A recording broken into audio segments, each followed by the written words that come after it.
Avant de commencer ce podcast, laissez-moi vous parler un peu de notre commanditaire au trio économique. Jean-Sébastien Lebrun, avocat fiscaliste de chez Spiegel Ryan. Donc, si vous avez besoin de conseils juridiques professionnels en matière fiscale, Jean-Sébastien Lebrun, avocat, c'est la personne qu'il vous faut. Il offre une gamme complète de services pour répondre à vos besoins en matière d'achat et vente d'entreprise, de planification fiscale et successorale, ainsi que pour résoudre à peu près tous les litiges fiscaux auxquels vous pouvez penser. Il offre un accompagnement personnalisé pour assurer la réussite de vos transactions et de vos affaires fiscales, et ce, partout au Québec et même au-delà des frontières. Contactez-le, Jean-Sébastien Lebrun, au 514-866-9842. Bon épisode.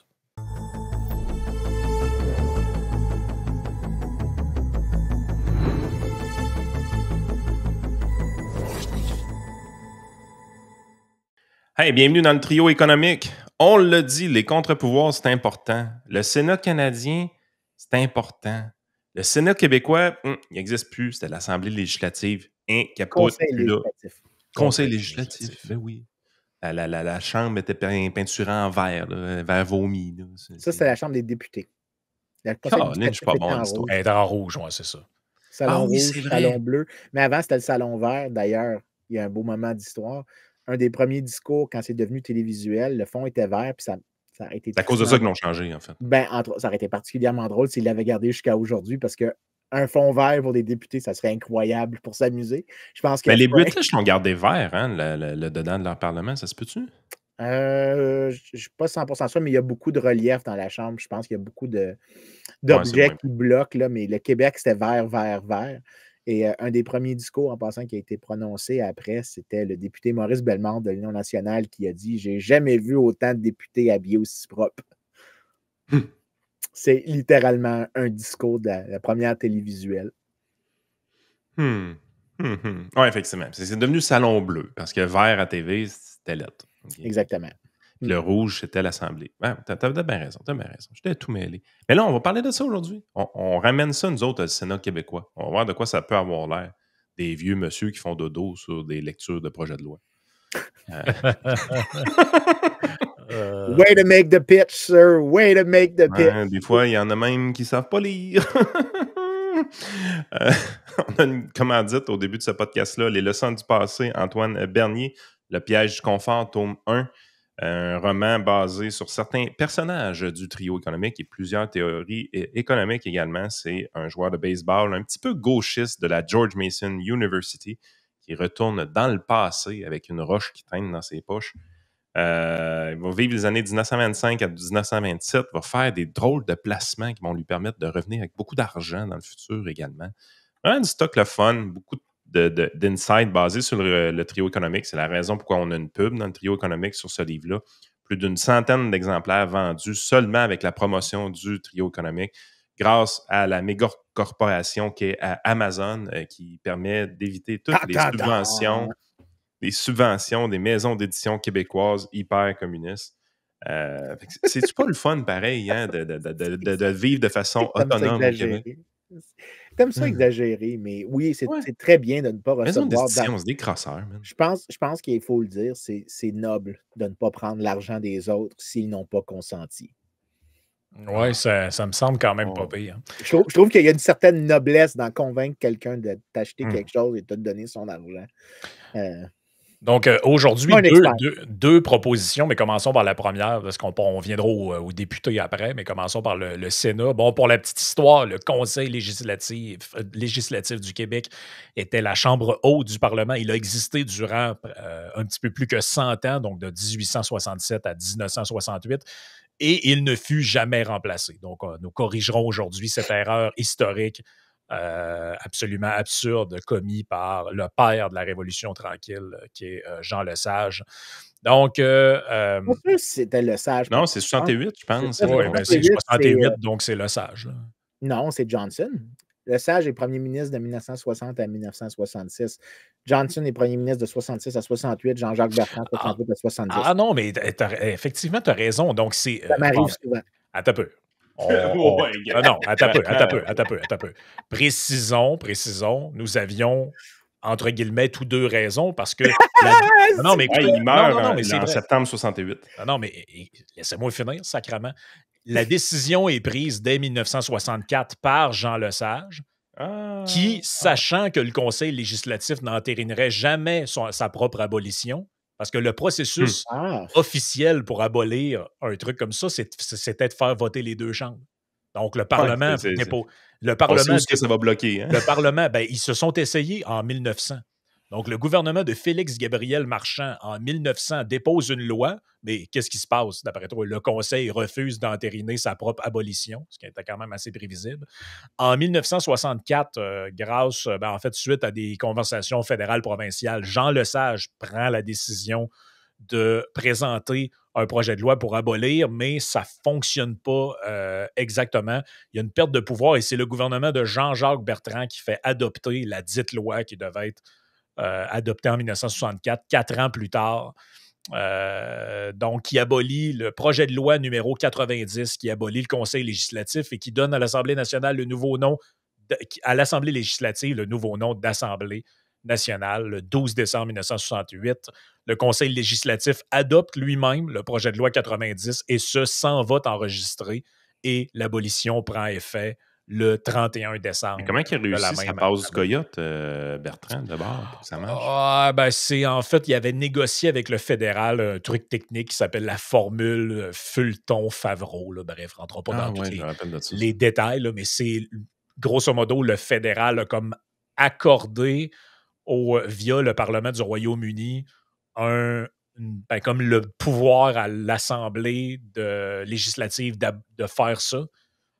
Donc, c'était pas un gros contre-pouvoir pareil qu'on avait si on a été capable de bypasser le contre-pouvoir que ça représentait. Non, c'est ça, exact. Voici pourquoi il faut corriger ça. Le Conseil législatif, juste pour donner l'information aux gens, était composé de 24 membres nommés par le lieutenant-gouverneur sur recommandation du premier ministre. Ceux-ci étaient nommés à vie jusqu'en 1963 où la limite a été abaissée à 75 ans. Et durant toute l'histoire du Conseil, les premiers ministres ont toujours recommandé des personnes de la même allégeance partisane qu'eux, sans surprise. Chaque conseiller législatif représentait une portion du territoire québécois appelée les divisions. Donc, c'était pas les régions administratives, c'était les divisions. Donc, ça, c'est vraiment important. Donc, les divisions qui correspondaient aux 24 collèges, on appelait ça le collège électoral ou les collèges électoraux. Tu avais Alma, Bedford, Shawinigan, de la Vallière, de la Durantaye, de la Naudière, de Lorimier, de Salaberry, Golfe, Granville, Kennebec, LaSalle, les Laurentides, Lauson, Inkerman, Mille-Îles, Montarville, Repentigny, Rigaud, Rougemont, Sorel, Stadacone, Victoria et Wellington. Donc, c'était une carte qui était différente de celle... c'est quand même intéressant, pareil. Là, moi, la première chose que je fais, là, je vous le dis tout de suite, là, si on ramène de quoi de législatif comme ça, là, ça va être démographique, ce ne sera pas géographique. On est déjà géographique dans une chambre. Faut que ce soit démographique. En fait, non, je ne suis pas d'accord du tout avec toi, puis je vais te dire pourquoi c'est très dangereux, ce genre de truc-là, de chambre. Pourquoi c'est plus dangereux que géographique? Parce que ce que tu veux, c'est des juxtapositions de comtés. C'est ça que tu veux. Tu veux que une chambre ait plus de comtés dans un autre que... En gros, tu voudrais t'imaginer que si tu es le district de Montréal, que tu ailles genre 8 comtés, puis que tu as des comtés qui overlappent entre 2 districts, parce que là, ce qui se passe, c'est que un ouest puis un est. Tu veux que la ligne entre l'est et l'ouest soit dedans en plein milieu. Genre. Ben, imagine que tu as, mettons, 3 comtés à Montréal. Mettons, tu as 4 comtés à Montréal, OK, à la chambre basse, et tu as 2 districts, 2 divisions dans la chambre haute. Tu voudrais que ça soit organisé de telle sorte qu'il y ait des morceaux de chaque comté dans les 2 divisions. Comme ça, ce qui se passe, c'est que tu forces des conflits entre les législateurs de cette manière-là qui ont des groupes différents. Pourquoi c'est pas bon démographique? Parce que ce qui se passe, c'est que tu permets des groupes... peut-être les jeunes pour une fois? Ben, tu pourrais avoir, par exemple, aussi des vieux qui s'organisent pour lobbyer pour plus facilement avoir par exemple, des régimes de retraite plus généreux financés par le public. Tu facilites, en faisant ça, tu fais un vecteur de collusion, alors que le but d'une chambre haute, avec la juxtaposition des groupes comme ça, c'est que tu casses, tu forces des conflits entre les législateurs à l'intérieur de leurs propres constituants. C'est ça la grande force du Conseil législatif. Juste en terminant, ce que j'aime, c'est qu'on apprend, là, en lisant un petit peu là-dessus, que le rôle de l'Assemblée, du Conseil législatif était très important à peu près jusqu'au début des années 1900, là où le Parlement a pour la première fois voulu abolir le dit Sénat. Et ensuite, il a été progressivement marginalisé parce Il a qu'on fait pipi gazette après. parce qu'on nommait essentiellement des gens qui étaient totalement alignés avec le gouvernement. Pourquoi? Parce que c'est écrit même sur le site de l'Assemblée. Le Conseil rejetait souvent le budget adopté par l'Assemblée. Ah, tiens donc. Donc, avant 1900, quand l'Assemblée législative adoptait un budget de marde, le Conseil législatif le bloquait. Ah, tiens. Je suis sûr que le de marde était sur le site de la SNAP. Oh non, ça, c'est de mon commentaire éditorial. Hein? As-tu déjà vu ça, un bon budget, toi? Si j'en faisais un, j'en verrais un. Mais... Ah oui, c'est vrai, le budget de l'an 1 du PQ était bon. Hein, mais... Ah, tabarnak, j'ai marché là-dedans. Ah si, j'ai mis le pied dans... Alice! Hey, check, un chat de mille, je vais aller courir dedans! Mais tu sais, grosse. Mais je veux juste dire, il faut juste rajouter un truc à ce que tu as dit, Frank, puis je vais laisser Yann de côté là-dessus. L'une des raisons que la Chambre avait été créée, c'était pour protéger la minorité anglophone. C'était la justification initiale. Ah, c'est pour ça qu'ils voulaient l'enlever? Ben, je présume que ça faisait partie du package deal. Mais c'est pour ça qu'aujourd'hui, quand tu parles de ramener une chambre haute, le groupe qui a la plus grande résistance à ça, c'est les nationalistes. Parce qu'ils voient c'est ce problème-là qu'il va ramener. Ah, mais ça, le but initial, c'est le péché originel de l'institution et qui justifie son abolition pour toujours. Mais je pense que les gens doivent comprendre, c'est que la protection des anglophones, c'était juste vraiment un résultat accessoire. En fait, le but d'une chambre haute, c'est de diviser les pouvoirs et en divisant les pouvoirs, on protège toutes les minorités, indépendamment de si elles sont francophones, anglophones, autochtones, des immigrants, des premières générations, des gens qui aiment leurs cousines trop au Saguenay puis au lac. Tous des groupes différents avec leurs intérêts différents. Ce que tu veux, c'est d'utiliser une chambre qui casse les pouvoirs d'une certaine manière. Ça existe dans beaucoup de démocraties. Oui. En fait, aux États-Unis, 49 États ont une chambre haute. Un seul État n'a pas de chambre haute, le Nebraska. Okay. Fouille-moi. J'ai toujours pas de raison sur pourquoi le Nebraska a fait ça, mais le bicaméralisme, la raison que c'est vraiment cool. Attends un peu. Le bi quoi? Caméraliste, tu as 2 chambres. C'est okay. ça le nom. Bicaméraliste, ça veut dire que tu as 2 chambres. Ce que tu fais, c'est qu'imagine que tu as... que tu choisis les sénateurs, on va prendre les sénateurs parce que les gens sont plus familiers avec le cas américain qu'ils sont avec leur ancien conseil législatif, tu aurais une différenciation par région. Donc, tu as plusieurs comtés donc de la Chambre basse, par district de la Chambre haute. Exemple québécois, ça voudrait dire qu'un sénateur de Montréal représenterait tous les Montréalais, les riches anglophones de Westmount et du Golden Square Mile, les pauvres anglophones de Hampstead, les riches francophones d'Outremont, les pauvres francophones de Pointe-aux-Trembles.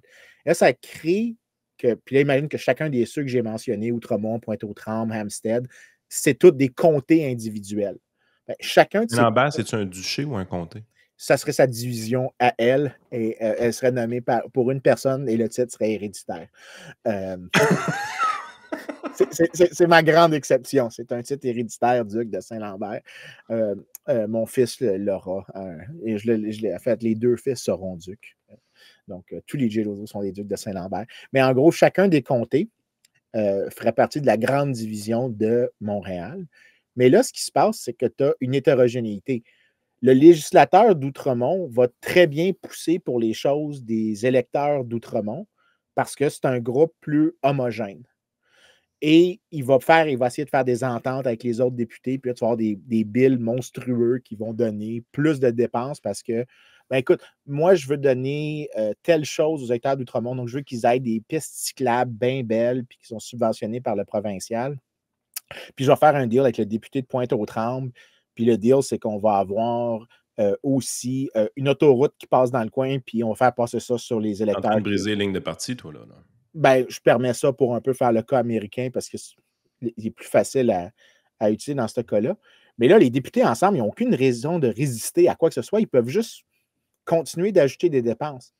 Par contre, le conseiller législatif, lui, qui représente simultanément les gens d'Outremont et de Pointe-aux-Trembles et d'Amstead et de Saint-Luc, lui, il y a des électeurs qui vont être fâchés à cause de l'entente entre les deux députés. Donc, il va essayer de résister les deux députés qui ont fait cette entente-là. L'hétérogénéité du député à plus haut niveau, donc du conseiller législatif, du sénateur, il est en clash avec les autres législateurs. Donc, lui, il va freiner les ardeurs législatives, mais il va aussi proposer des choses complètement différentes que tout le monde. C'est Ouais, mais ça là, la le grande vieux force. monsieur, là, c'est pas un élu, ça. Hey, mais sont-ils dangereux pareil? Hein? En novembre 2007, Jack Layton, chef du NPD, propose de tenir un référendum sur l'abolition du Sénat. Il obtient à l'époque l'appui du bloquiste Gilles Duceppe et surprenamment de Stephen Harper. Ah ouais. Ben, les conservateurs doivent avoir une rancune envers les sénateurs libéraux parce que, je veux dire, le Sénat canadien, étant donné que les libéraux sont 2 tiers du temps au pouvoir puis les conservateurs 1 tiers à peu près au pouvoir, roughly, là, c'est à peu près ça. Là. Ben, c'est sûr qu'il y a dû avoir dans l'histoire du Sénat beaucoup de projets de loi conservateurs qui ont été, Puis qui ont été bloqués. Là. juste pour C'est arrivé à préciser, Mulroney, là. ben, c'est ça que j'allais dire. Juste pour préciser aux gens, là, l'importance d'avoir des institutions puis des règles du jeu, là, c'est qu'à un coup que tu t'es doté de ça, là, ça devient extrêmement difficile de les modifier, les moderniser, appelez ça comme vous voulez. Là. Tu vois, il y a eu 2 tentatives dans l'histoire récente de changer le Sénat canadien. Là. En 87, dans l'accord du lac Meech, des amendements constitutionnels avaient été proposés par Brian Mulroney qui proposait de faire élire de choisir les sénateurs parmi des listes de candidats proposés par chacune des provinces au prorata des provinces. Finalement, pour les raisons qu'on sait, l'accord a échoué. Ensuite, il y a eu l'accord de Charlottetown qui incluait une clause selon laquelle le Sénat comprendrait un nombre égal de sénateurs par province et qui serait élu par les assemblées législatives des provinces ou directement par le peuple. Cet accord fut défait pour diverses raisons dans un référendum tenu en 1992. Cette proposition-là était bonne, je trouve, parce que moi, personnellement, j'ai un malaise avec les nominations, surtout les nominations trop longues. Tu sais, tu mets un gars de 45 ans qui est nommé jusqu'à 75, tu te dis, Colin, man, 30 ans sénateur, ça n'a pas rapport. Ça devrait être beaucoup plus court que ça. Moi, j'aime l'idée des sénateurs américains aux 6 ans. Là. Je trouve que c'est vraiment un bon système. C'est là que tu arrives à la partie qui est vraiment le fun avec l'idée d'une chambre haute. Parce que non seulement tu crées, à cause des juridictions différentes, tu crées une résistance des législateurs, surtout que s'il y a moins de députés dans la chambre haute, c'est particulièrement important que la chambre haute ait moins de députés parce que eux doivent faire face à... C'est pour ça, d'ailleurs, que quand tu regardes les États, tu as des trucs weird parce que des sénateurs républicains sont élus dans un État qui est largement démocrate. Ça arrive fréquemment, puis tu as des démocrates qui sont élus dans des... Ça arrive en Californie beaucoup. À l'inverse, tu as beaucoup de députés républicains en Californie, on oublie de faire ça. En Floride, tu as eu des fois des cas où tu as eu beaucoup de députés démocrates, mais tu as eu des sénateurs. Donc, des fois, tu as des clashs comme ça qui peuvent se produire. Un représentant, là, pour ceux-là qui capotent sur chacun des mots qu'on utilise. Ouais, en gros, on parle des mots que les gens comprennent. Là. Député et sénateur. On va utiliser ces mots-là. Tout le monde sait à quoi ça fait référence. En gros, parce qu'ils ne sont pas le même nombre, ils ont chacun leurs incitations différentes. Puis comme ils n'ont pas les mêmes circonscriptions, ils ont des incitations différentes, tu les mets en conflit. Mais au moins, ils sont élus tous les deux aux États-Unis à des fréquences différentes. Ouais, mais laissons les modalités de côté une seconde de comment tu pourrais le faire. Parce que les modalités. Mais c'est quand même important, Vincent. Non, on peut y aller après avoir fait le cas général. C'est à cause du fait qu'on ne les a pas élus qu'on a scrappé ça au Québec. Je veux bien, mais si les gens comprennent. Si c'est à refaire, il faut le faire comme du monde. Oui, mais si les gens comprennent pourquoi une chambre haute, en soi, c'est bien, que individuellement, indépendamment de la forme, c'est bien, que la forme fait juste augmenter les bénéfices d'une chambre haute, let's go for it. Fait que commençons juste au moins avec les bénéfices génériques de la chambre haute. Le premier, c'est ce qu'on vient de dire, c'est que tu as un clash entre les deux. Si après ça, tu permets des formules où tu as des élections avec des dates qui ne matchent pas, Donc, par exemple, le Sénat à tous les 2 ans. Donc, tu as des élections de mi-mandat, ce qui serait au Québec que tu aurais une élection de mi-mandat où François Legault devrait faire face à une élection d'un Sénat québécois et se retrouve avec peut-être un Sénat avec 2 conservateurs, 8 péquistes, en fait, disons 22 péquistes, puis 2 conservateurs, quelque chose comme ça. Puis là, François Legault aussi, il capote sa vie, ben, peut-être qu'il se modère, peut-être qu'il agit différemment. Donc, à cause que tu as des élections qui ne sont pas agencées, tu te retrouves avec du gouvernement divisé ou ce que les Français appelaient des gouvernements de cohabitation. La configuration permet aux oppositions de s'affronter dans le cadre du processus législatif et pas seulement aux élections. Alors, et pour nous, comme libéraux, dans le sens classique de la chose, tu as une plus grande inertie de l'État, l'action publique devient plus difficile. Il faut que tu aies un consensus dans une chambre. On aime ça. On aime ça. L'inertie, c'est une excellente chose. Pourtant que les gouvernements et les coups des franges, non! Non, non, non. Tu veux les forcer à, s'ils adoptent quelque chose, que ce soit consensuel, que tu aies un consensus bipartisan et bicaméral. Donc, c'est pas juste que les partis sont d'accord pour donner une majorité, mais en Tu as l'air plus. intelligent quand tu dis ce mot-là aujourd'hui. T'es bon pour me faire dérailler. Mais en gros, ce que tu réussis à faire, c'est d'encourager des résultats qui sont plus consensuels. Et c'est pour ça que ce que tu observes étrangement, c'est que les gouvernements de cohabitation sont fréquemment associés à un meilleur contrôle des dépenses publiques, avec moins d'adoption de nouvelles réglementations, mais aussi, et il y a quelques travaux qui ont commencé à sortir récemment, quand on regarde la qualité des services publics, la qualité des services publics augmente. Donc, c'est-à-dire que les assemblées se concentrent sur les missions essentielles de l'État, ce qui fait. Là, M. Gelozo, il pense qu'on va être mieux servi à l'hôpital parce qu'il y a des sénateurs. Là. Il dit tout ça pour de vrai, là? Il dit ça exactement pour vrai. Il dit ça exactement pour vrai, parce que ce que tu pourrais avoir, c'est que tu aurais peut-être tu n'aurais pas eu l'adoption de lois qui réduisent autant la participation du privé dans le système de santé. Tu aurais eu peut-être un petit peu plus de place pour le privé qui aurait été faite. Peut-être qu'il y aurait eu des lois qui auraient été adoptées plus tard, après la nationalisation, qui auraient comme permis une certaine participation En fait, on arrive dans le bout difficile du discours en faveur de la réapparition d'un conseil législatif ou d'un Sénat au Québec. C'est que les gens s'imaginent que c'est symbolique, s'imaginent que c'est inutile, et les gens n'en voient pas l'utilité parce qu'on parle dans un monde imaginaire. On parle de qu'est-ce qui arriverait s'il y avait ce conseil-là. Les actions qui seraient différentes du premier ministre, les projets de loi qui seraient proposés seraient différents. Même s'ils étaient adoptés en bout de ligne pareil, ce ne serait pas le même projet avec ou sans conseil législatif. Puis ça, on dirait, là, on commence à être dans le deuxième degré un peu. On demande une réflexion un peu plus abstraite aux citoyens, puis c'est là qu'on les perd complètement, généralement. Je veux dire, va te promener dans un milieu populaire demain matin, puis parle de l'importance du Sénat. Je veux dire. Ben, écoute, tu vas faire rire de toi, là. Ben, je vais en parler toujours. J'ai pas de problème. J'accepte que. Écoute, rappelle-toi au Mais début. les vieux monsieur, ils servent juste à dormir, là. Au début, il rit de toi. Au début, il t'ignore, ensuite, il rit de toi, après ça, il t'engueule. S'il rit de moi, je Hein? Vous êtes conspirationniste? Non, mais pourtant, il me semble que Mais en fait, c'est-tu quoi la réponse que je donnerais aux gens, là, puis ça, je vais laisser Frank y aller parce que ça fait un petit bout que j'essaie que je parle un petit peu trop, là. Si je veux faire un argument à une personne, c'est imaginez-vous si vous êtes membre de ce que vous considérez être un groupe minoritaire. Peu importe c'est quoi le groupe que vous définissiez, ça peut être ethnique, ça peut être linguistique, ça peut être économique, ça peut être social. C'est 3 hommes blancs qui disent ça. Là. Mais les gouvernements, quand il y a des crises, ils aiment se trouver des boucs émissaires. Est-ce que tu veux être un bouc émissaire?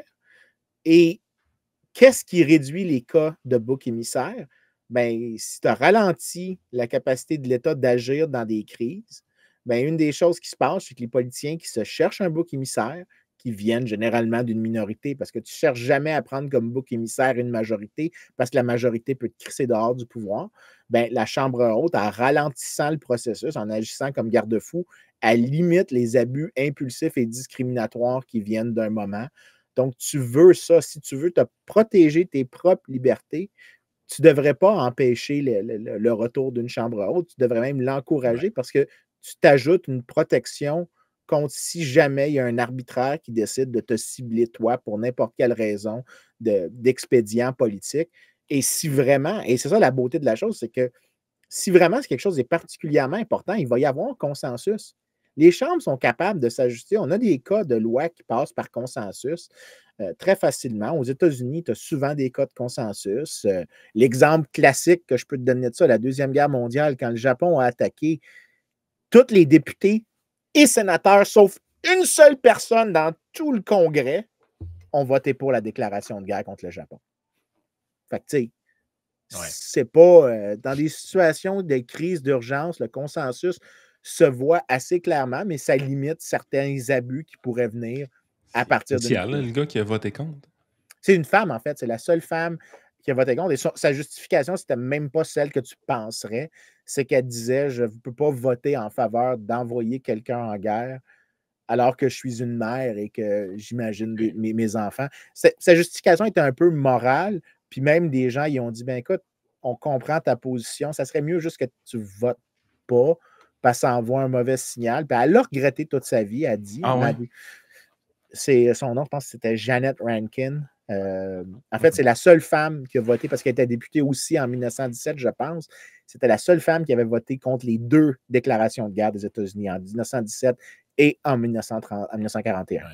Donc, elle avait le mérite d'être la seule députée qui n'a jamais voté pour une guerre. Elle aurait pu être Miss Univers pour vrai.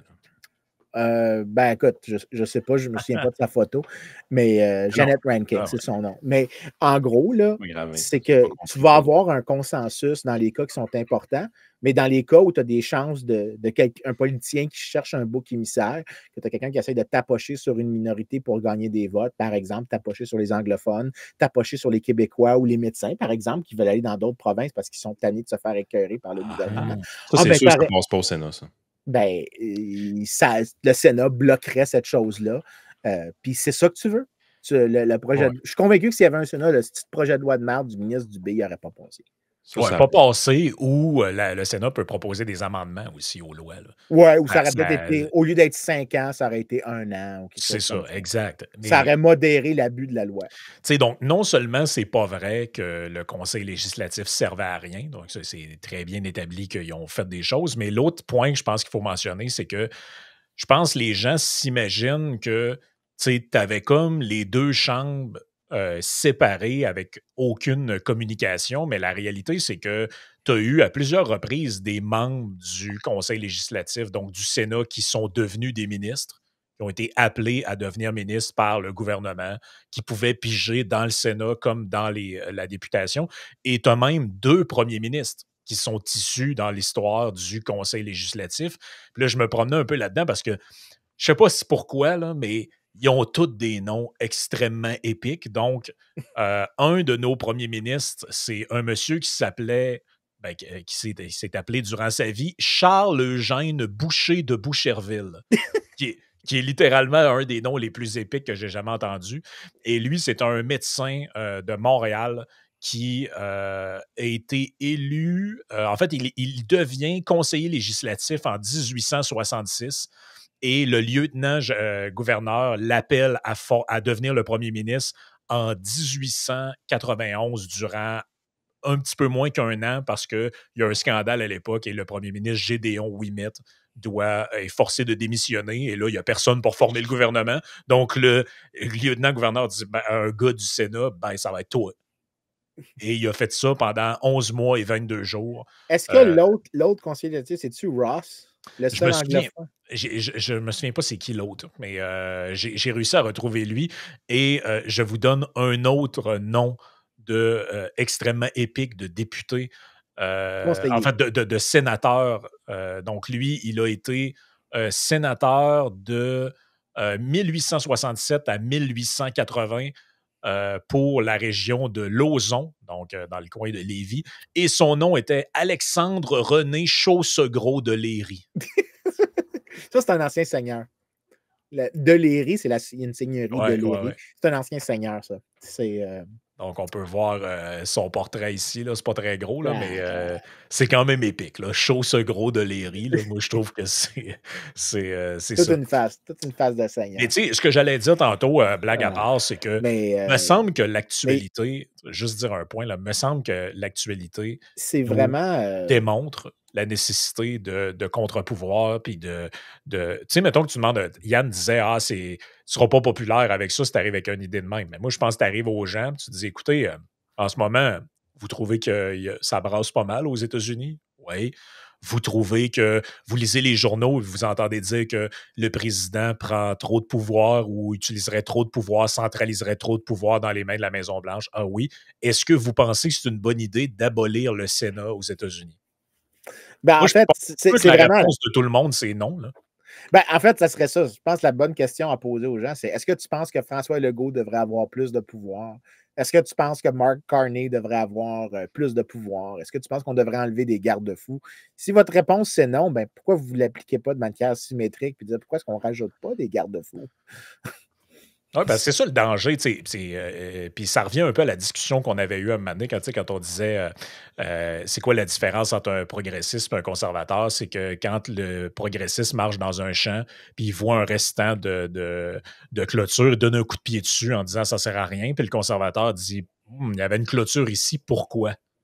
Peut-être qu'il serait bon que je la reconstruise ou que je m'interroge sur Il doit avoir une raison. Il doit avoir une raison. Ben, tu sais, il devait avoir une raison pour laquelle, à la base, on séparait les pouvoirs avec l'exécutif, le législatif. Il devait avoir une raison qu'on disait qu'il y avait un Sénat puis qu'il y avait une Assemblée.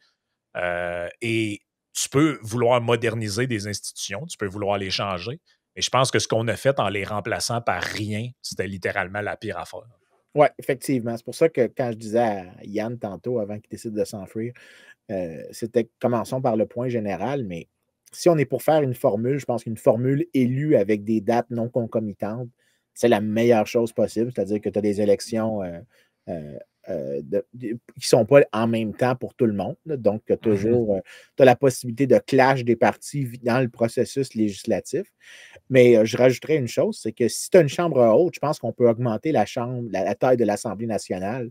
Puis on oublie, par exemple, juste au sud de la frontière du Québec, tu as le New Hampshire qui a 424 représentants, ce qui est à peu près un élu pour 3300 personnes, ce qui n'est pas vraiment beaucoup. Si tu ramenais ça aux proportions québécoises, là, parce que le New Hampshire, c'est une petite place, c'est comme si tu avais 2500 députés. C'est ça que ça veut dire. Là. La taille de la législature au New Hampshire, c'est comme si tu avais 2500 députés au Québec. Ben, moi, ce que je dis, c'est que tu pourrais augmenter, pas à 2500, mais tu pourrais augmenter la taille de la législature.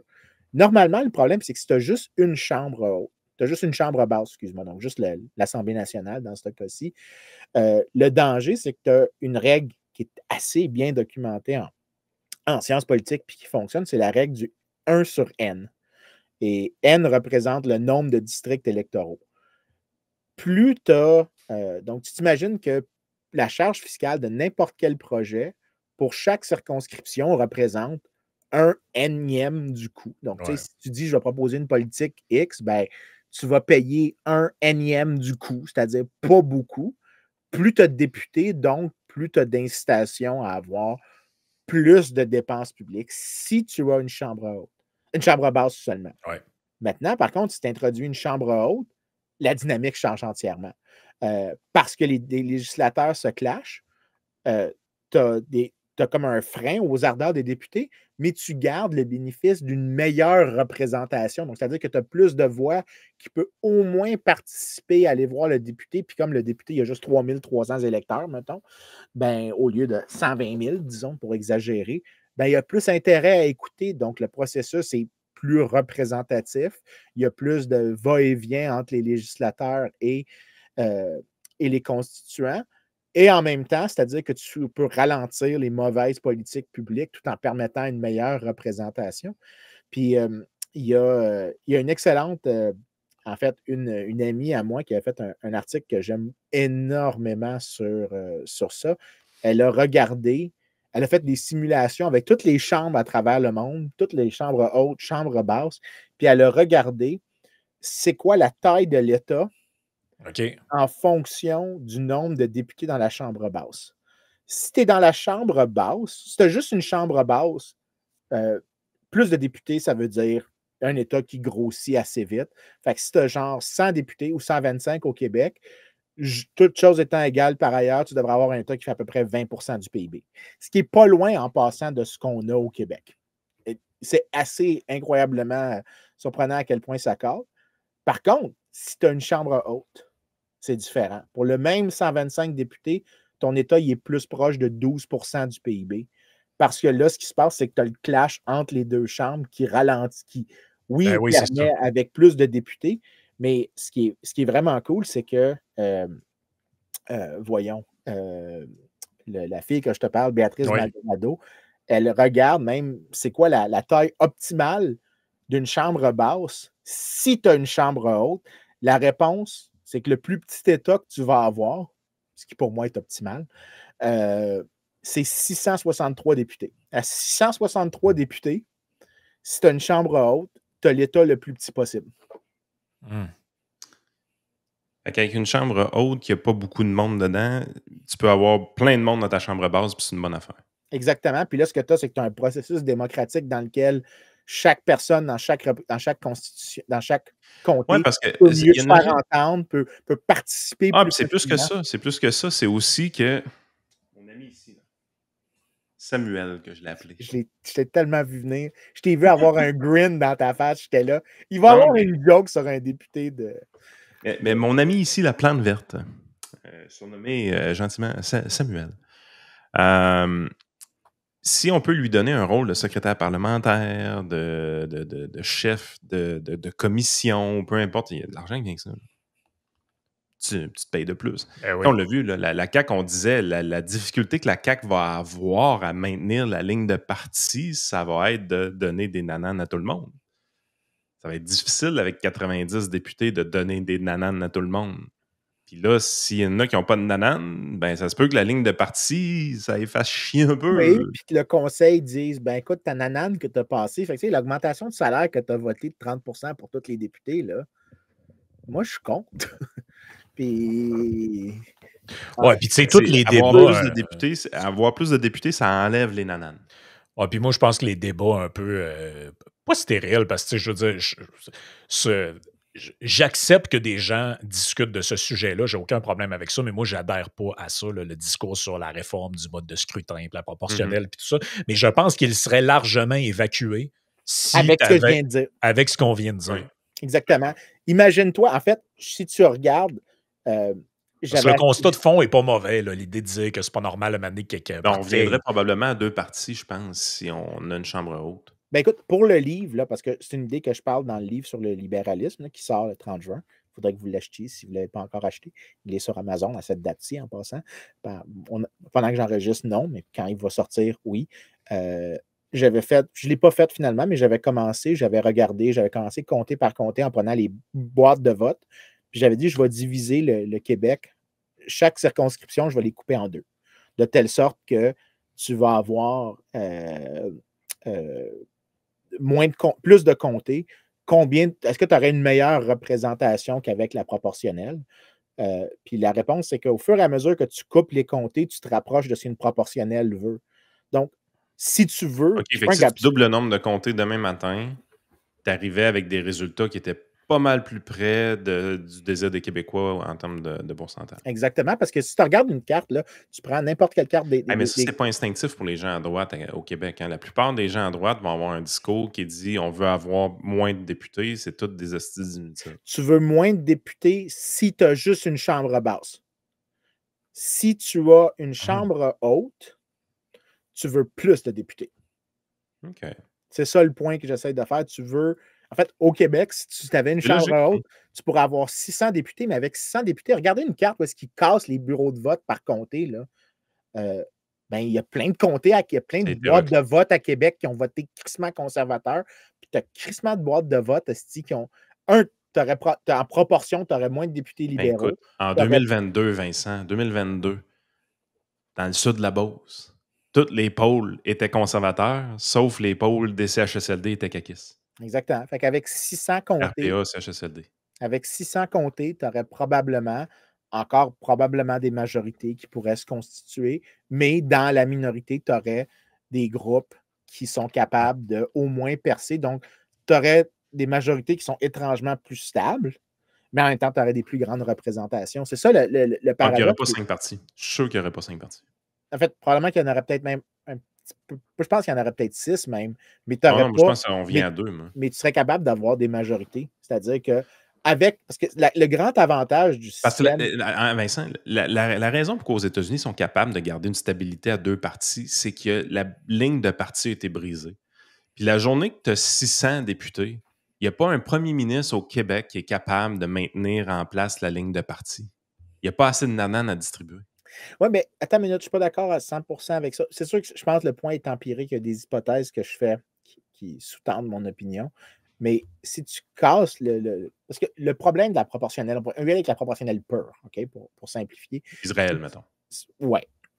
Ben, c'est parce que dans ce cas-là, dès que tu traverses 1 sur le nombre de députés, le nombre de sièges, fait que disons, tu as 100 sièges, dès que tu as 1%, tu as un comté.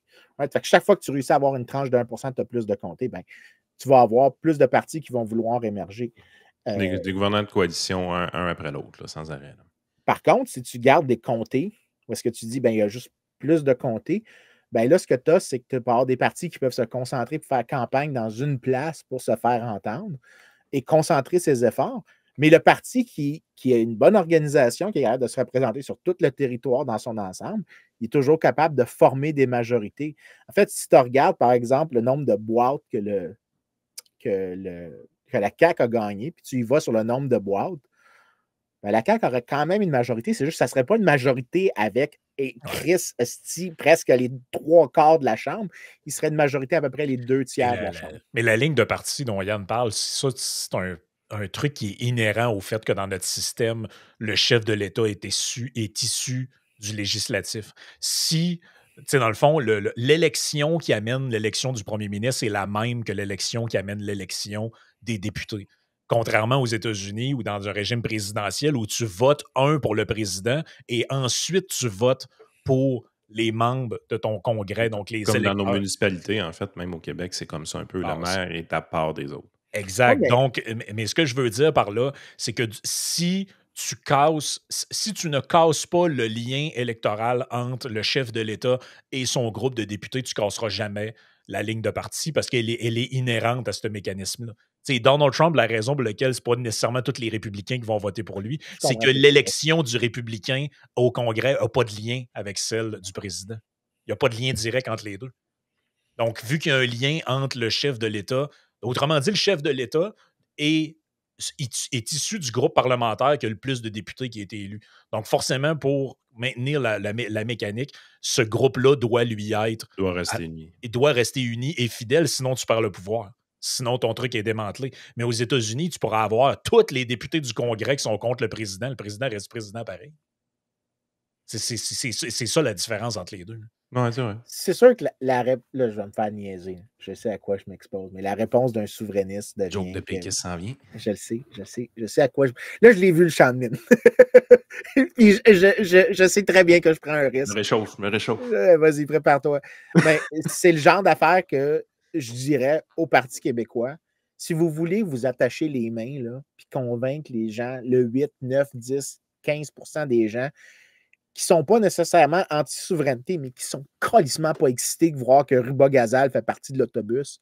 Si tu leur dis qu'il y a une chambre... bande mou, là, avec Ruba Gazal. Ben, sauf Jérôme, là. Il en parle, puis si je suis comme... Jérôme, comme toi, Colis.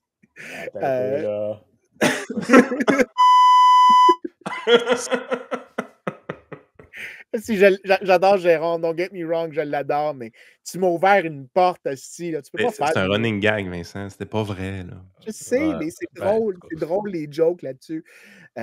Pour les gens qui sont trop cons, en passant, je vais virer au sérieux. C'est ça de l'humour stupide, OK? Ça existe, puis ça n'a aucune signification aucune. Mais ceux qui ne sont pas du tout excités de faire partie du mouvement du Québec souverain pour un Québec souverain qui sera égalitaire, écologiste, Non, toutes ces affaires-là, si tu me dis en avance que ce que tu vas faire, c'est que tu vas ramener une chambre haute, puis la chambre haute va être élue, puis que tu vas avoir, en plus ce que Yann vient de décrire, puis ce que Frank vient de décrire, que le premier ministre, il est élu via son parti. Son parti gagne la chambre, mais il n'est pas en chambre. Il est élu via le vote, mais peu importe la composition dans la chambre, il doit ensuite faire des alliances au cas par cas avec son speaker. Ben ça, tu viens de me créer un paquet de garde-fous, là. Tu viens de me créer, tu viens de me garantir que tu t'attachais les mains puis que tu réduisais ton pouvoir de cette manière-là. Parfait, let's go for that. Ayons tu fais une joke là-dessus, je suis tout d'accord avec ce que tu viens de dire. Mais je m'attendais à cause que j'ai dit, si tu devenais souverain, ben, tu pourrais faire ça. Ben, non, mais pour vrai, je voterais pour ça. Ben, tu vois. Ça fait 500 fois qu'on le dit, c'est juste qu'il y a du monde qui ne va pas l'entendre. En fait, il y a des gens qui veulent l'entendre. Je vote pour ça demain matin. Et oui, la souveraineté avec ça, il n'y a pas de trouble. Là. Mais moi, pour Gaspard, Skoda et les autres, est-ce que vous réalisez ce qui vient d'être dit? Yann, tout ce que tu as besoin de faire pour qu'il vote oui, c'est que tu lui dises que tu vas ramener un conseil législatif. Puis un gouvernement qui n'est plus capable de rien faire après. Parfait. C'est pas grand-chose qu'il a demandé, là. C'est pas radical. Il a dit ramène quelque chose qu'on a eu pendant longtemps. Sauf que quand ta rhétorique depuis des années, c'est quand on va être souverain, on va enfin pouvoir faire tout ce qu'on veut, ça se conjugue mal, les deux. C'est tough. C'est tough conjuguer ça. Hey, mais ça, là, moi ça, tu vas voir ce que je m'enligne. Moi, je suis un peu machiavélique. OK? Là, mettons que j'arrive, puis demain matin, là, je prends le pouvoir du Québec. Puis je sais pas comment que les Québécois m'ont mis là, mais si t'es arrivé là, premier ministre. OK? Puis là, j'ai le système actuel. Puis là, je comprends tout ce que tu dis. Puis là, il faut que je change le système actuel. Il faut que j'implante le conseil législatif, puis ainsi de suite. Mais moi, je n'ai pas fait de pays avant. Pas de niaisage. Là, je suis juste premier ministre, pas de pays. Bon, OK, on fait ça. Mais là, avant de faire ça, est-ce que je privatise la SAQ, je privatise telle affaire? Est-ce que je fais le gros ménage avant de faire ça? Moi, je pense que oui. Sais-tu qui a fait Puis là, si, mettons, je fais mon gros ménage, puis là, je me dis, là, il faudrait que je fasse ça. Ça se peut-tu que je sois rendu au point où est-ce que j'ai plus le goût de faire ça aussi? Mais ça, c'est le paradoxe des réformes, avant que Vincent continue. C'est pour ça que tous les partis, pratiquement de l'histoire du Canada, se sont commis un jour ou un autre à la réforme du mode de scrutin. Puis maintenant, ils se sont rendus compte qu'après toutes ces années de l'échecutage, ils sont rendus au pouvoir, puis ils n'ont pas l'intention de l'ordonner aux mains de n'importe qui. C'est quand même le fun de gouverner avec les pleins pouvoirs en étant élu avec 33% du vote. Là.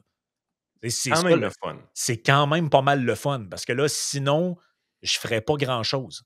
Donc, c'est la raison pour laquelle moi, je ne crois pas à ce genre de truc-là. Par contre, dans la fenêtre d'opportunité où tu fais un pays, ben là, tu n'as pas le choix de repenser les institutions. Là. Si tu le fais pas, c'est juste ton pays, c'est juste n'importe quoi. Moi, je crois. Le Québec ne peut pas devenir un pays, puis c'est juste, on est comme en ce moment, plus de Canada. C'est comme n'importe quoi. Là. Parce que Javier Milei, mettons on reprend Javier Milei, lui, c'est beau, là, il fait des méga réformes, on tripe dessus, puis tout ça. Mais je veux dire, si lui a tout été capable de débâtir en 2 secondes, et de la journée qui débarque, ils vont être capables de tout débâtir en 2 secondes. Est-ce qu'il va faire des changements de réformes démocratiques qui va compliquer la vie aux politiciens dans le futur, tu penses? Je ne pense pas que ça fait partie de son discours tant que ça. Ben, tu vois, c'est là que... C'est drôle comment tout ce que tu as dit, tout ce que les deux venaient de dire, vous venez de faire mon argument pour la souveraineté. C'est-à-dire que le Canada est tellement vicié en termes d'incitation que la seule manière de casser le carcan institutionnel, c'est de quitter le Canada.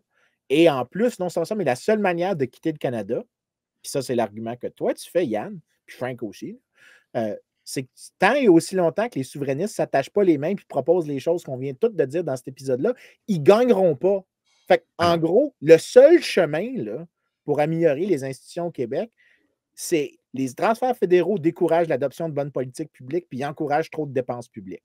Ça, c'est vrai. Et tu ne peux pas avoir la souveraineté. La seule manière de quitter ce système d'incitation perverse-là, c'est la souveraineté. Et la seule manière d'avoir la souveraineté, c'est qu'il faut que tu convainques la marge de 15 à 20 d'électeurs ou toi, tu dis 8 à 12, je pense, dans le truc de Jean-François. Ben, moi, je pense que c'est plus proche de 20, là, le 20 de gens qui sont assez conservateurs et qui ne trippent pas bien sur faire campagne avec Ruba-Gazal. Ben, ce 20 d'électeurs-là, c'est eux qu'il faut que tu leur promettes que tu t'attaches les mains. Puis tant que tu ne leur promets pas, tu n'auras pas le pays. Fait que le seul chemin vers le pays, c'est celui du Moi, je discours vote pour libéral. PSPP et la souveraineté la journée qu'il y a une camisole de force. I'm all in pour les camisoles de force, mais pas juste pour PSPP. Moi, je ne discrimine... Surtout Ruba-Gazal en mérite une. Moi, je ne discrimine personne dans l'application des chemises de force. Personne. Ben, parce Comme je disais quand c'était pour l'affaire, moi, on veut plus de femmes en politique. Moi, je veux pas plus de femmes en politique. Je veux pas plus d'hommes en politique non plus. Je veux moins de gens en politique. Non, je ne discrimine pas. Tu voulais plus de députés tantôt, là. Tu te contredis. Là. Non, mais c'est cohérent un peu. C'est le sarcasme. Je ne discrimine pas contre les politiciens. Je les déteste. La crédibilité du podcast, man. C'est ça. Mais tu sais, tantôt, on le voyait avec les exemples qu'on a donnés un peu, là, que c'est vrai que le Canada est un pays qui a l'air d'être... C'est impossible à réformer. Il y en a eu 3, 4 des tentatives au fil du temps. Même, là, j'ai passé des bouts tantôt, mais rappelez-vous que Stephen Harper, quand il a pris le pouvoir, il avait déposé aussi une proposition pour moderniser le Sénat, notamment en mettant des mandats limités à 8 ans. Donc, on venait changer ce truc-là. Il n'a pas nommé beaucoup de sénateurs aussi. Il s'est fait baiser un peu là-dedans. Ben, parce que là, c'est ça l'affaire, c'est que ce système vicié-là a des problèmes dans sa mécanique. Parce que là, si tu as un gouvernement, mettons, qui est là pendant 15 ans, lui, il a pacté le Sénat de monde qui lui sont fidèles, à quelque part, ou qui sont affiliés, appelez ça comme vous voulez. Et là, tu as le gouvernement d'après qui arrive, dit « Ah, mais là, moi, je voudrais faire ça. Pourquoi? Pour avoir mon emprise à moi aussi sur le Sénat. Mais ce que tu devrais vouloir, c'est un Sénat qui n'a d'emprise sur lequel aucun parti n'a d'emprise. Au final, ce que tu veux, c'est que à la limite, c'est le peuple qui a une emprise sur le Sénat. Là. C'est ça peut-être que tu devrais vouloir, mais pas genre un tel parti ou telle autre affaire. Puis là, ben, tu le vois, là, les institutions sont là, sont difficiles à moderniser, sont difficiles à changer. Puis je pense qu'à part dans un moment de rupture radicale, là, où tu as genre l'Alberta ou ben, le Québec qui décide de quitter la fédération, il n'y en aura pas de modification parce que juste imaginez ça, juste aller changer la durée de mandat d'un sénateur canadien, ça amène quasiment une crise constitutionnelle puis un shit show total. Là. Fait que, puis, tu sais, l'institution n'était pas si forte que ça. Moi, j'en reviens pas comment ça a l'air d'avoir été simple enlever ça. Tu sais, je veux dire, c'est censé être un contre-pouvoir. Je veux dire. Non, mais donc, t'en veux pas plus. Ouais, mais tu as vu comment ça s'est produit. Ils ont été progressivement marginalisés. Ça ne s'est pas fait du jour au lendemain. C'est drôle parce que, mettons, on a parlé une couple de fois dans le podcast de l'Empire romain, mais dans la République romaine, le Sénat avait un rôle important à jouer. Ben oui. Le Sénat est une institution qui a perduré par après, puis maintenant, elle n'était plus que symbolique parce qu'elle avait été neutralisée par les autres pouvoirs. Mais ce que tu veux dans des institutions fortes, c'est que chaque contre-pouvoir ne peut jamais... Parce que là, dans le fond, on est dans une place où... Les contre-pouvoirs ne peuvent pas s'abolir entre eux. Ben, c'est ça, c'est que là, on est dans une place que le lieutenant-gouverneur ou gouverneur avait un rôle. Il a été essentiellement symbolisé au fil du temps. On est dans une place où il y a un Sénat ou autant fédéral ou provincial. Dans un cas, il était aboli. Dans l'autre, il est un peu marginalisé. Ça mériterait d'avoir peut-être un coup de pompe de ce côté-là. Mais là, tu sais, dans le fond, à un moment donné, tu te ramasses avec seulement un des pouvoirs qui a préséance sur tous les autres, qui est le législatif avec le premier ministre, puis le reste devient symbolique. Ben, c'est pour ça que les gens qui disent « Ah, moi, je suis pour ça, la réforme du mode de scrutin. » Ouais, mais dans quel cas de figure tu penses que ça peut se réaliser? Ah, puis même pousse plus loin ta dernière réflexion, tu as même le premier ministre qui a goûté à la gouvernance par décret qui dit que ouais, le Parlement, finalement, c'est chiant. Pourrais-tu fermer ça? Là? Ben, vous voyez quand même c'est quoi la tendance de l'humain dans l'histoire. En fait, c'est ça que les gens ne comprennent pas quand on parle de ça. Tout le monde s'imagine qu'on attaque un groupe de politiciens précis puis qu'ils pensent que notre équipe est meilleure que la leur ou peu importe. Alors qu'en réalité, l'entité qui est crainte ici, c'est l'humain. L'humain, quand tu lui donnes accès... L'humain au pouvoir, quand tu lui donnes accès à du pouvoir et la possibilité d'avoir plus de pouvoir, son choix est généralement d'en avoir plus. Hey, écoute, même pour doubler sur ce que tu dis, je t'ai entendu dire plusieurs fois que même si Éric Duhaime, c'était ton chum, que tu lui donnais pas carte blanche puis que tu pensais qu'il allait faire des niaiseries. Ouais, il va chier dans la pelle. Tu l'as dit plusieurs fois. Tu as dit que tu pensais que ça serait mieux que l'alternative, mais tu as appliqué ce raisonnement-là, comme tu le dis, à tout le monde. Puis c'est ça le point de vue des libéraux. C'est pas les libéraux classiques. C'est quoi? Il l'a même avoué lui-même à un moment donné. Je ne sais plus qui, je ne sais plus si c'est Moret ou Jeff Fillion ou quelqu'un. C'est un animateur de radio qui lui a posé la question. Il a dit Éric, tu sais qu'il y a beaucoup de cynisme dans la population. Tu sais qu'il y a des gens qui ont le commentaire qu'ils ont. C'est une fois qu'il va être élu, il va faire tout le contraire de ce qu'il a dit. Comment tu peux nous convaincre de ça? Il dit je ne peux pas vous convaincre que ça n'arrivera pas. Je le souhaite que ça n'arrive pas. C'est mon désir profond, mais je ne peux pas garantir ça. Tu peux pas. Il n'y a personne qui peut garantir, dire hey, regarde, toi, on te met les pleins pouvoirs dans les mains. Dis-nous que tu n'en abuseras jamais. Ben oui, mais je peux vous le dire pour que ça vous fasse plaisir, pour vous mentir. Mais la réalité, c'est que c'est ça, je pense, si on assume que gauche-droite, ça veut dire quelque chose, c'est que les gens de droite reconnaissent qu'il y a, dans le cœur de l'homme, il y a des trucs qui ne sont pas tout à fait paradisiaques et jolis. Puis l'humain est l'humain. Puis c'est pas vrai que tout le monde, il est beau, tout le monde, il est gentil, puis c'est la société qui nous corrompt. C'est à l'intérieur de chaque humain, il y a, comme disait Foglia, une police puis un curé. J'aime tellement cette expression-là. Ça devrait tellement remplacer... Ça en était un pas pire, ça. Et ça, ce truc-là... Il était très libéral sur plusieurs affaires. Mais ce truc-là, tu peux essayer de le domestiquer.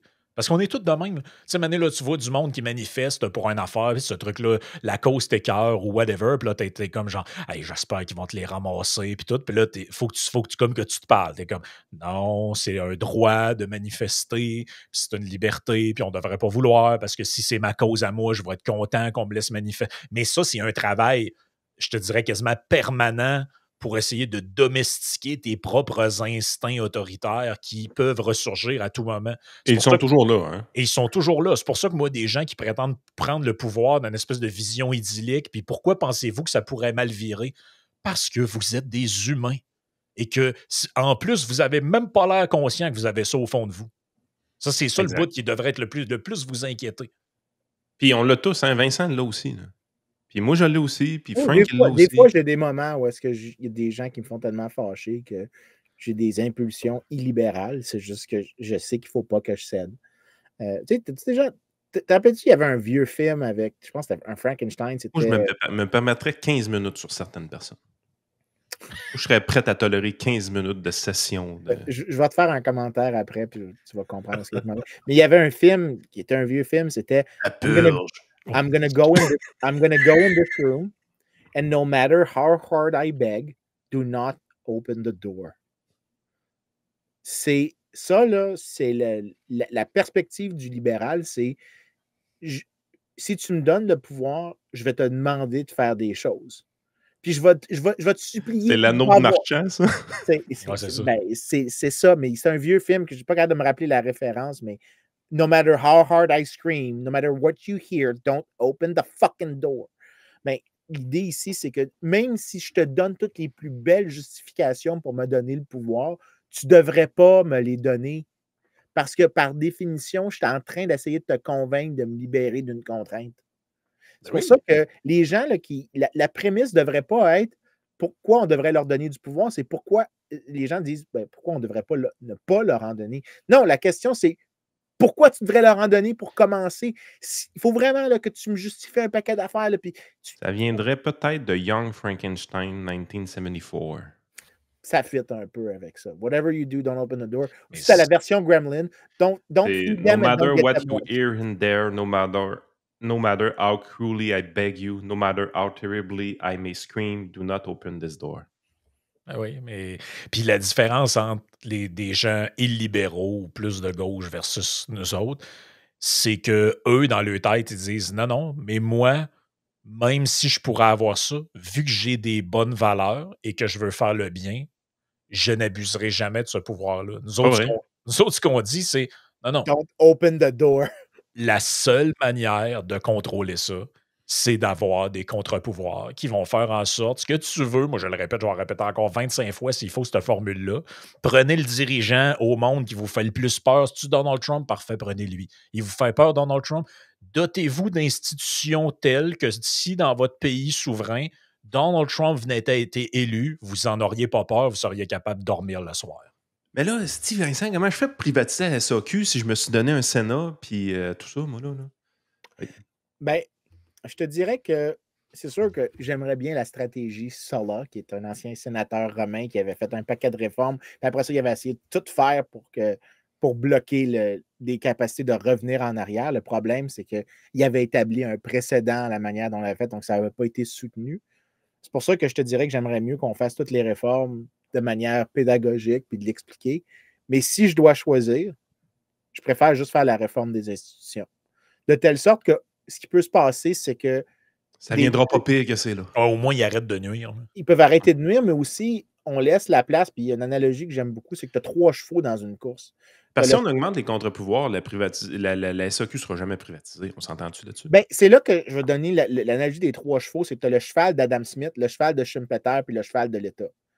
Ce que tu fais en faisant ça, c'est que tu ralentis le cheval de l'État, puis tu permets aux 2 autres chevaux de courir tellement vite, puis qu'éventuellement, tu pourrais rendre des monopoles publics impertinents. L'exemple classique maintenant, fucking Post Canada. Dans le temps, c'était le monopole public, c'était gigantesque, c'était un mastodonte. Aujourd'hui, tout le monde s'en calisse, l'innovation technologique a dépassé. Le cheval de Schumpeter a couru plus vite que le cheval de l'État. Si tu me donnes le choix, tu me dis, tu dois juste prendre un, je veux ralentir le cheval de l'État systématiquement. Avec le temps, même si la SAQ existe encore, elle peut devenir moins pertinente. Les gens peuvent trouver des manières de consommer différemment, peuvent trouver des innovations technologiques qu'on n'a pas imaginées maintenant qui rendent le monopole impertinent de la même manière. Vive la bagosse. Ça peut être ça. Ou que les gens. Non, mais imagine demain matin qu'on est capable de faire en sorte que tout le monde peut faire du moonshine chez lui facilement, comme les gens qui veulent faire de l'élevage urbain sont capables de le faire. Puis que tu as des technologies de moonshine, j'aimerais ça, Christ, pour faire du moonshine, mais que tu as des technologies de moonshine tellement cheap que tu en fais chez vous pour 25 cents le gallon. Puis après ça, tu expérimentes. Bien là, ce que tu aurais, c'est que tu as une nouvelle technologie qui va permettre de contourner le monopole. Puis tu ralentir le cheval de l'État en soi est une excellente chose, même si les fruits viennent plus loin dans l'avenir. Fait que là, dans mon scénario machiavélique de prise de pouvoir de l'État québécois, mon mandat numéro 1, c'est de mettre un Sénat. Hey, tu débandes vite pareil, hein, avec des idées de même.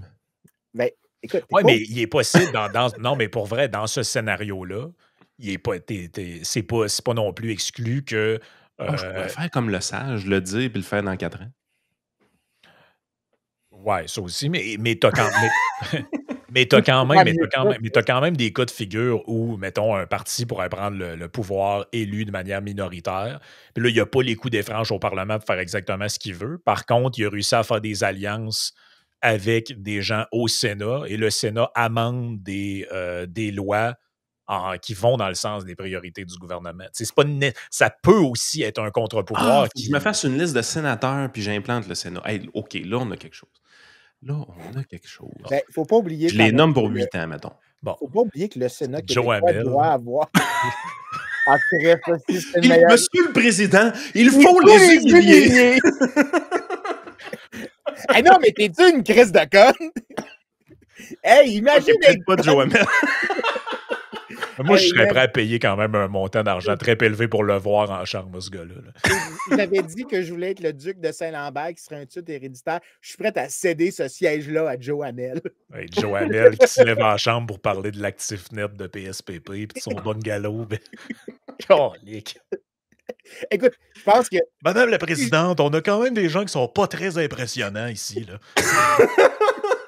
Écoute, je pense que de tous les êtres humains qui pourraient être un garde-fou, de par son existence comme être humain, fucking Joe Hamel. Joe Hamel, là, il arrive au pouvoir, lui, il est là, il dit « Moi, je veux rien faire, cette bande de crottés, toutes les astuces pas bons, il faut les humilier. » Il fait juste proposer des lois, tu sais, pour baisser le salaire des députés et des affaires de même. Joe Hamel, s'il n'existait pas, il faudrait l'inventer. OK, je pense que c'est ça. Là, dans le plan machiavélique, c'est ça. Faut implanter le Sénat le plus vite possible et implanter des sénateurs avec une liste qu'on a prédéterminée d'avance. T'es pas capable. Frank, as-tu le goût d'être sénateur? Oh, mais je me verrais En bien, recrutement, moi. Ouais, sénateur. Mais écoute, Je verrais bien j'ai même Denis Julien au Sénat, moi aussi, me moi, semble. j'ai même mon slogan pour ça. Vincent Geloso, unelected, unaccountable, unfucking believable. Yes. Hey, abonnez-vous au Patreon, ceux qui veulent avoir les podcasts en primeur avant tout le monde, mais aussi la possibilité de poser vos questions lors des Q&A. Probablement qu'au retour des enregistrements réguliers, on en fera un autre. Et sur ce, ben, on se dit à bientôt. Et c'est ça. Enjoy le podcast.